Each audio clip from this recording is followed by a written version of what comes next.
Hey guys, and welcome to episode 3. Episode 3, we're talking all about time management, your day-to-day in business and in life and what that sort of looks like.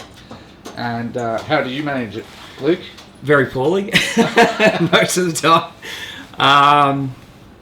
It's hard. I think, we were chatting this week on Facebook Messenger, and we were going to talk about TikTok this week. Yeah, we TikTok were. Shop, and which I think we should still do.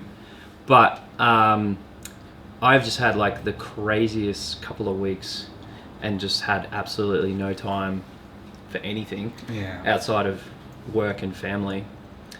And I was like, you're obviously running a company. I've got a lot of responsibility and I've got a small team that I look after. I was like, what can we, how can we, I don't know, maybe give some tips around like how we manage our time better? I think once you kind of get to the stage where you've got children and you've got a family and you've got responsibilities, it gets harder. Yeah, it does. That's for sure. Early 20s was pretty easy, really. I Yeah, had a lot of time. Had a lot of free time. Gaming, late nights. Yeah, clubbing, all that stuff. You had time to do things. It's crazy, isn't it? Because if you had that time again, you'd probably spend it differently. I would, yeah. Yeah. I'm not great at time management. I don't think anyone's truly great at it. But I've got some ideas and some strategies I thought I could share today. But yeah, what are your strategies? You want me to go first? Yeah. Yeah. So at the moment, my typical days, I'm dropping my kids at school, and then I'm coming back and getting into the work day. Our team has a meeting first thing in the morning, 8:30, which that's right on school drop off. So headphones are in, I'm driving the car, dropping my son to his school, and then we have our whip, so just what everybody's working on, what we're doing, and then from there I drive home and I start my normal work day. We use a tool to manage all our tasks, so similar to ClickUp and Asana and all that type of thing. What is it? It's called ActiveCollab. Yeah, I'd never heard of it before. It's alright, it's pretty good. Yeah. I like ClickUp better, but it's alright. Much of a muchness. Yeah, they're all much of a muchness. Yeah. So we have a big long list of tasks and things that are assigned to us, but I kind of feel it overwhelms me a little bit when I log in and I see this big long list of things that are all assigned to me, and trying to prioritize that list is hard. Yeah. I don't know if you have that trouble, but I do. Yeah. So I also have another tool that I really like using for time management, and that's... Do you guys have to track your time? No, some of the team do. Yeah.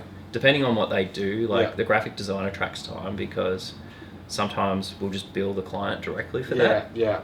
I don't track time. Yeah. Because it'd just be way too hard, because I'm bouncing between 10 things at once. Yeah. But yeah, outside of that, I use an app. It's called ToDoist. Oh, I've heard of that. It's a mobile app, isn't it? I've used it. Yeah, so I think it started as a mobile app. Obviously, there's a desktop app. Oh, yeah. The thing I really like about ToDoist, and I feel like if I wasn't using it right now, my head would probably explode. Yeah. But the thing I really like about ToDoist is it's so quick and easy to create a task without clicking through 100 things. So it's kind of like you go in, you have a shortcut key for create new tasks, which is I just hit Q, and then you type out quickly. So I might go new Google Ads campaign for XYZ client, and you type P1 if it's priority 1. It'll automatically turn it into a priority 1 task. Yep. And then if it's it's got a due date of Friday, and you type in Friday, it will automatically create a due. Just small little things that save you a bit of time. Exactly, yeah. And there's, like you said, there's heaps of other apps that can do that. ClickUp can do that, but for my own sanity, I have my own list, and I feel like if I didn't have that, things would go haywire. Yeah, it does. Well, see, because I mainly use ClickUp for me, and honestly, for my own personal private list. Yep. Like, so I use ClickUp mostly for nearly all my day to day, and I am pretty on top of my stuff. Because I work, wake up in the morning, I check my mailbox. Yep. I work throughout the day. I work at night. That's sort of how I work around my family and stuff. Yeah. It's yours is a bit better of a structure, if I'm honest, because I'm in a lot of mailboxes because I have a lot of I manage 4 different mailboxes that are all mine, and that's only growing because I'm building these other brands, which is a pain in the ass at times. What I do, it's probably not the most. I just send myself like an email. Yeah, right. For things that are super important that are outside of work or something that I just needs to quickly jog my memory. Yeah. I've thought about but I don't use my phone that much. Yeah. Right? I use it for like ClickUp and I use it for a number of things, but I find that for tasks I don't use it, whereas I'm always in my email. Yeah. So like, I know that in Google you have Google Tasks. Yes. But I don't even use that because like 90% of the time, I'm sure you're the same in that you're either in your project management tool, in your email, or probably in like, Ads Manager or something for you and all of that, right? So for me, I'm like, well, look, I'm always in my mailbox. So at times I'll just send myself an email, do this. And then half the time, like with those tasks, they're tasks because I don't want to do. Yeah. And I'm like, but then when I send myself an email and I see it there, I'm like, I have to get it done because that unread email pisses me off. Yeah, that's funny.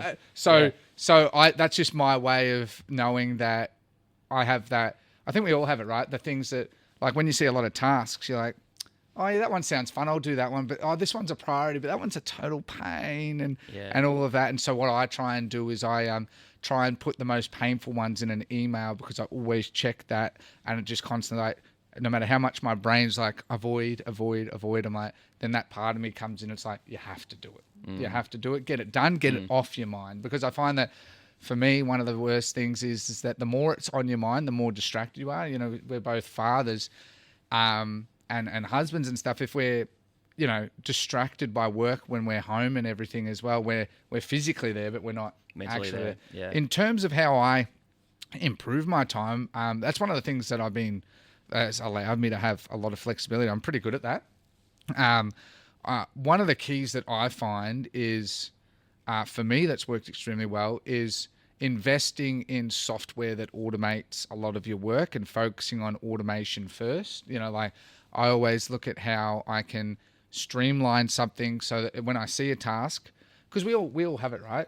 Whenever you get a task, you probably have a number of tasks that you get regularly, or tasks that you get, and you're like, that in a week or two, or maybe in a month or two, you'll get another one.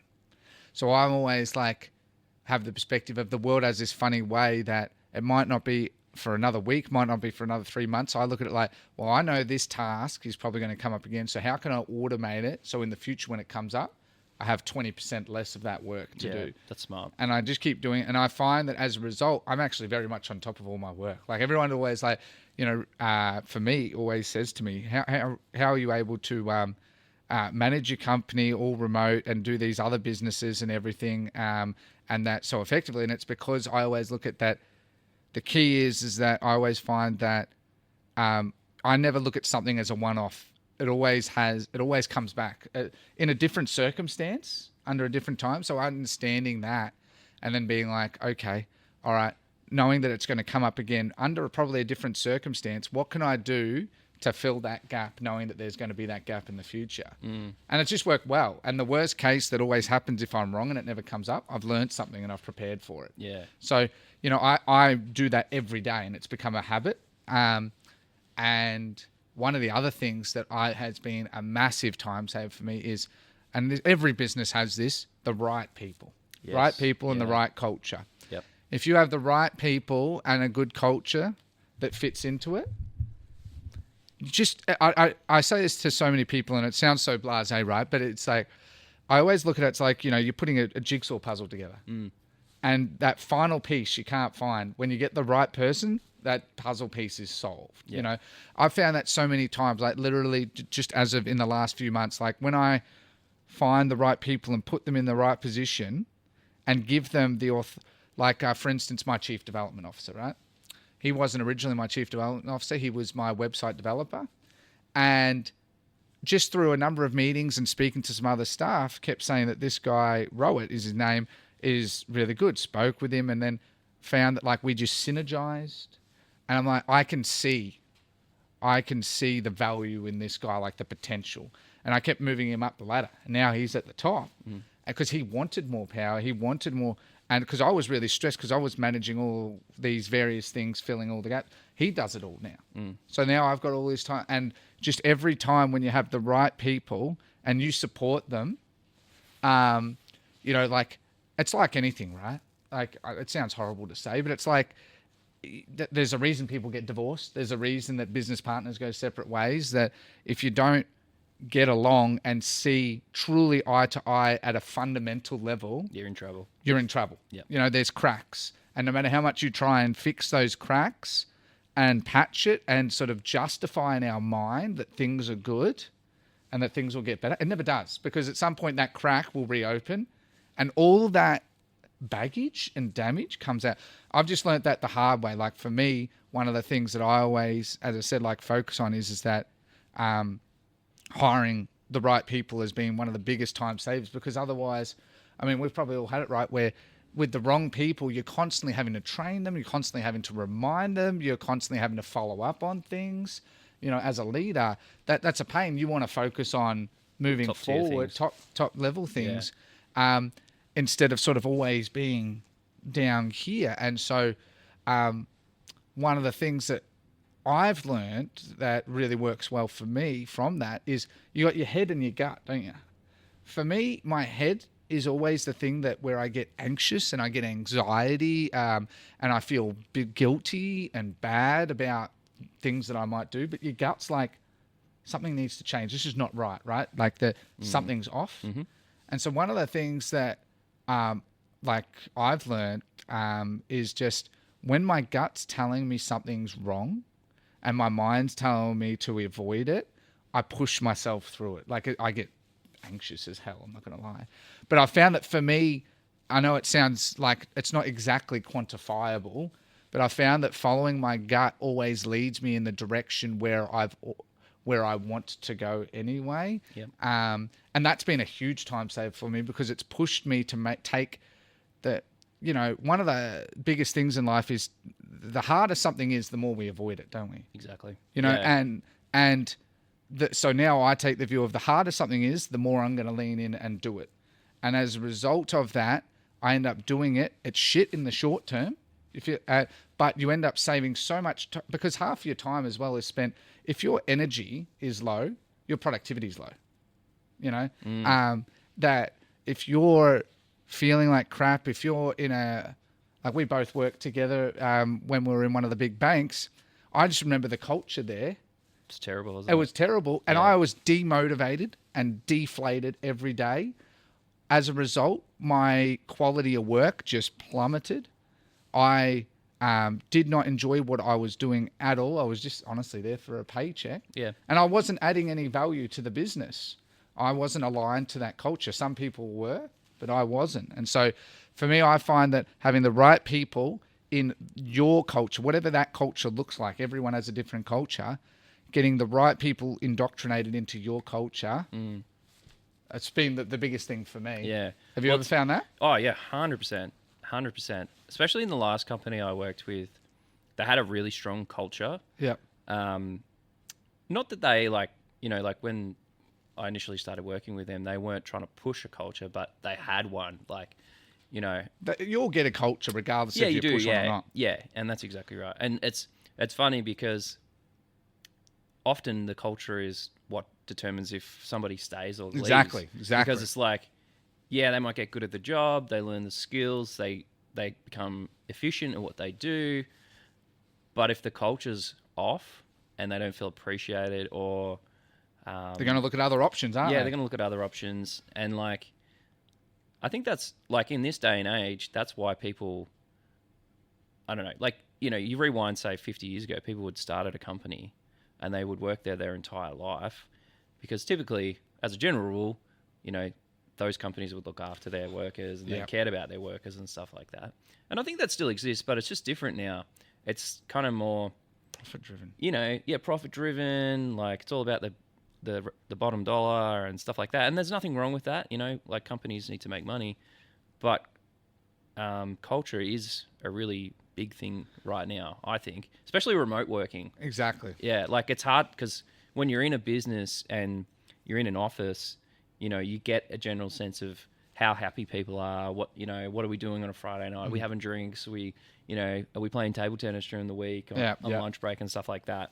Whereas when you're working remotely, you don't get that. It's a bit lonely, actually. It gets a bit lonely, yeah. And like there's pros and cons. Like often, on a Friday, I want to do deep work, so I don't mind being by myself. But throughout the rest of the week, I'm getting lonely because I've got nobody to talk. Hey, what are you doing tonight? Like, are you doing X, Y, and Z? Oh, did you watch that show last night?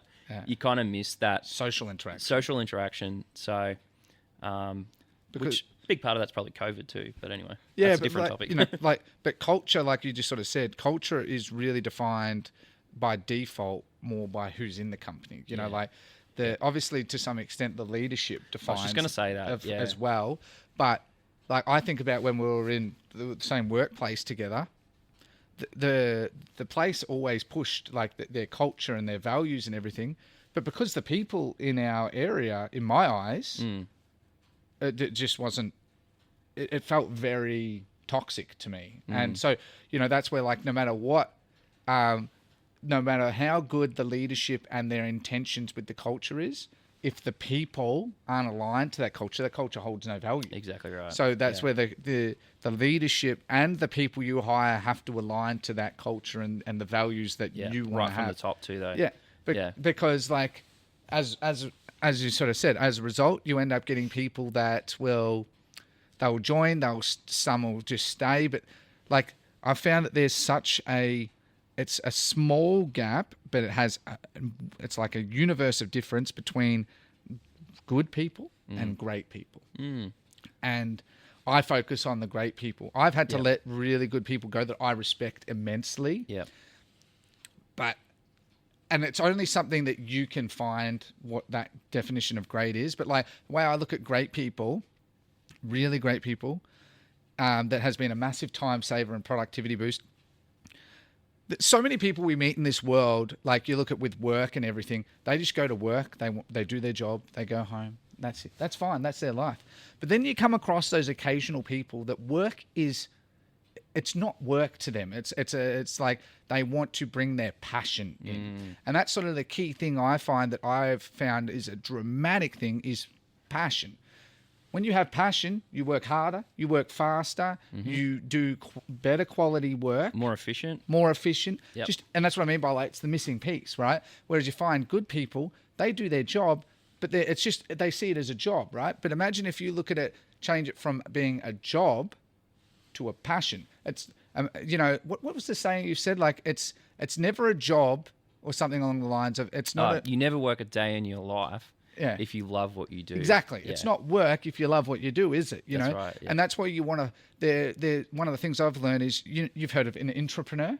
Yes. Yeah. So, like there's entrepreneurs, which is technically by definition someone like me. And then you have intrapreneurs who are people that are entrepreneurs, but they don't want to run a company. They just want to be within a company, but have that entrepreneurial spirit. Yep. And I've found that... I thought that why would you want to be an entrepreneur? But some people want to be like me in my position. Some people don't. Yep. Cool. Yep. And I've found that getting those types of people where they mesh with me, they just don't want to, there's a lot of shit stuff about running a business that no one enjoys. It's probably the responsibility. Yeah. And some people don't want that. Yep. Fine. I think that's great. And those people that are entrepreneurs are the people that are great because they're passionate. Like I literally spoken to a number of people where, like one of them, my staff, he was sick for 4 days just a couple of weeks ago. And he was like, I couldn't wait to come back. He was like, I was bored. And he was like, I was thinking about what I can do. And, a lot of people, you think about that example, a lot of people are like, man, you're sick, don't even think about work. You should be focused on rest and that. But for him, rest was actually thinking about work. And that's just like, it's just a rare thing that you can't, because we're all brought up in different circumstances, we're all wired as we're adults. That's why I mean by I let go of the good people, because I can't rewire someone's mind. When No, you're you an can't. adult, you No, can't. Yeah. Do you think do you think people like that? You know, really, like they're great people. Yeah. They do it. They know their job. They're good at it. Do you think that they just need to find the right opportunity, or do you think that maybe it's just part of their work ethic, or that just maybe their personality? It's their personality, I find. Yeah. There'll always be, there's no clear answer to that Yeah, question. no, yeah. But like, Yeah. from my experience, it's personality. Yeah. Like there's a reason that like there's people that like me and there's people that absolutely hate me because, and we have that because as we're brought up, our experiences are all unique based on our upbringing. That's exactly that right. Yep. You can't change someone's wiring. No. Only they can change their wiring if they want to. And you can imagine, as like I'm a 33-year-old adult, that changing my wiring is not going to take a week. Oh, no. It's going to take years of hard work tackling and very uncomfortable feelings. Yes, and determination. Yeah. And so, in business, I'm not a psychologist. My wife is, but I'm not a psychologist. So I'm like, all right, well, look, it sounds horrible to them, but it's actually best that they move on and find maybe another place that fits more to their values. But and so I focus more on these people where they need to have the default wiring that's similar to me. Like, if you look at, like, for me, I look at it, I need to work with people who are workaholics. I love work. I said, like, I don't see it as just work. I love what I do, and I would do it till the day that I'm in the ground. I want people like that, people that put customers first, that, like, the way I look at it is the amount of people I've seen that, like, say they put customers first, but the key difference I find that they don't put themselves in the actual shoes of the customer. It's such a big difference. Anyway, I know this is getting off topic, but I've always found that having those types of people is my definition of great. And as a result, I've saved so much time. Like, a lot of my work is now offloaded to my team. Yep. And as a result, I'm able to sort of more sit up here. Yep. I still deal with the fires that happen day to day. Yep. And that'll never change. Yep. But as a result, like, just a year ago, I was pulling my hairs out trying to juggle all these things. And now I'm still juggling a few things, but there's just a lot less stress. Yeah. Yeah.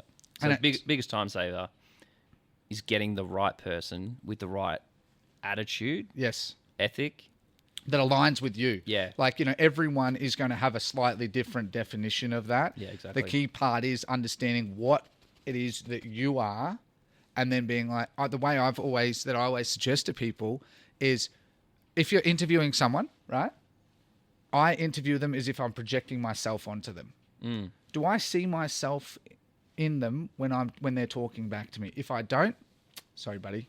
If I do, because no one's perfect, right? They're always going to take time to learn. Yeah, of course. But they can learn the skills, can't they? Exactly. But if I can see myself in them to some extent, I'll be like, I can mold this person to what I need to. Yep. But if I can't, I'll be like, why waste my time? Because they're probably going to quit, because they probably won't like me either, because you know what I mean? Yeah. So I found that's a big time saver. And then, as I said, like, these days, one of the big things, obviously, AI, using AI across the board. It's huge, isn't it? Yeah. You know, like, I've forgotten this app, but anyway, but like, there's constantly just using AI where, for now, for example, I do my script for YouTube. I'm not sure if you've ever done this, but like that, I'll do my script and then I'll go and chat GPT.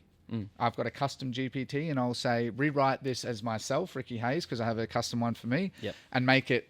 It'll do it for you. More presentable. It's a lot smarter than I am, and it does it half the time. It saves me 20 minutes, maybe. Yeah, definitely. It's crazy. Yeah. All right, let's wrap it up. I think a lot of people that are listening and watching us on YouTube probably aren't in your shoes at that sort of top tier level. Oh, yeah, what sorry. If you were going to give one? I've got an idea. What would be your kind of one tip? Just a tidbit that people can take away for increased time, or maybe slightly better time management. I call it. I'm not sure if you've ever heard of it. I'm not sure if it's a thing, but I call it the 1% rule. Mm-hmm. Yes, yep. Yeah. I know. So Yep. like 1% better every day, and I do, instead of trying to do all these projects that you're trying to do 100%, you do them. So I juggle a lot of things by doing each 1% at a time. By far, it's not the most perfect strategy, but it allows me to juggle a lot of things individually and incrementally move them forward. Yep. I find that you can apply that in every element of your life, and it works extremely well. Yeah. One of my favorite books, I don't know if you've ever read it, it's called The Slight Edge. No. It's very similar to what you're talking about. Like the 1% rule's obviously a book as well, but The Slight Edge. Oh, is it? Yeah, you haven't read it? No. Oh, you've definitely got to read it. Anyway, so that's, yeah, I do like that. For me, I like, one of the big things I do now is do not disturb mode. Oh, yeah. And like, it sounds crazy, but Makes a difference. Like when you're getting hit with like Slack messages and pop-ups and all this stuff, it's like constant distraction. Yeah. So I like to start my day. I do like 15 minutes, do not disturb. And I just look at my priorities, what I've got to get done. You need it. Like, I just have to switch off. Yep. Because it's just like a constant, Yeah, because you'll get someone message you respond to that message, and you go back to your thing, where was I with That's this? right. Yes. And you never get anywhere. No, you don't. No. Like this morning, I had to do a really massive media plan for this large campaign that's about to roll out. And like, there was so many moving pieces to that thing. And like, I've been trying to get it done all week, but I've just had like a million things, little things that I had to, whatever. So I just took 15, 20 minutes, do not disturb, and ignored everything, all my Slack messages, everything else, and just focused on that thing and got it done. And I know that I've done a good job of it because I've read through like, detailed notes from the client and really tried to understand what their primary goal is. Yeah. So yeah, I think maybe that's just, most of us probably do it anyway, but the start of the day, I'm like, no, it's just for me. I should start doing that.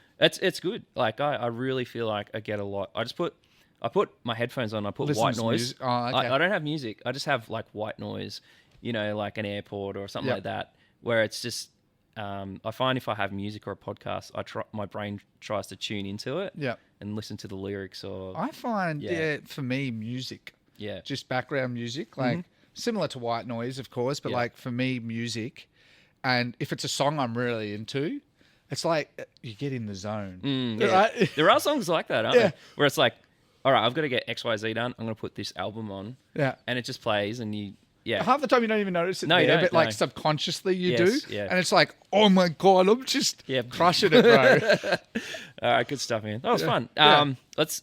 So we were going to do TikTok shop. Let's do that next week. We will definitely do that next week. Okay, cool. All right. Thanks for watching, guys. All right, thanks, guys. Bye. Cheers.